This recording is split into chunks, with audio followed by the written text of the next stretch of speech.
Did Netflix order Zack Snyder to cut it down even more because it didn't get the reception? I mean, I'm gonna be real here. It didn't get the reception that we all hoped for. Like, I think it did well, but it didn't do as well as we'd hoped for when it comes to Netflix and some of the numbers that came out.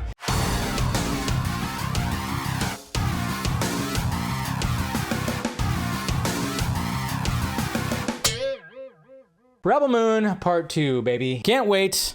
Looking forward to it, and there's been some discourse, obviously. It's kind of interesting when it comes to Rebel Moon, because I've seen, Zack Snyder fans that weren't impressed by it, and it almost seems like now they don't even care about the Rebel Moon universe after watching the first one, because, it's the PG-13 cut. It's cut down. You could tell it's cut down, but all that did was make me want that R-rated director's cut more. And I think like their idea of doing that was a risky one, and they were trying to bank on the fact that it was two things when it came to having two cuts of Rebel Moon. It was banking on the whole Snyder Cut phenomenon. It was banking on that, and it was banking on the fact that, hey, Zack makes some pretty darker, edgier stuff. We kind of want this franchise, if we're going to pour some money into it, we want a more familiar friendly approach, so we want that PG-13 cut. In my head, and some other people's heads that I was talking about, is we're gonna get essentially 4 Zack Snyder films.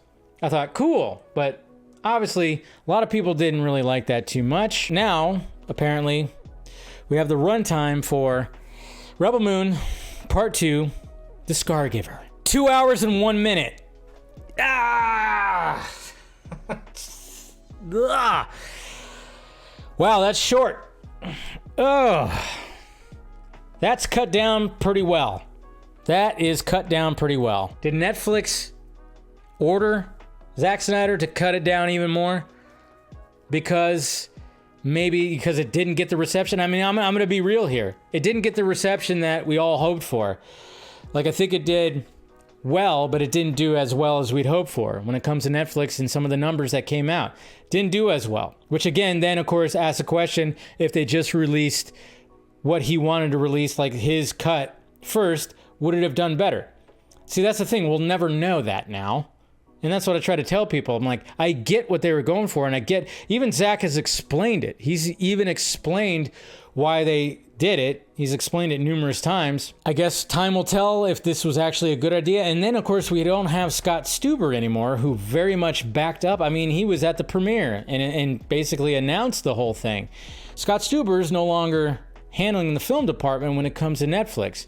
So then I'm kind of wondering, like, all right, so they're doing this, but they have no choice to just release a director's cut. It's going to be interesting to see the reception of the director's cuts after these two cuts come out.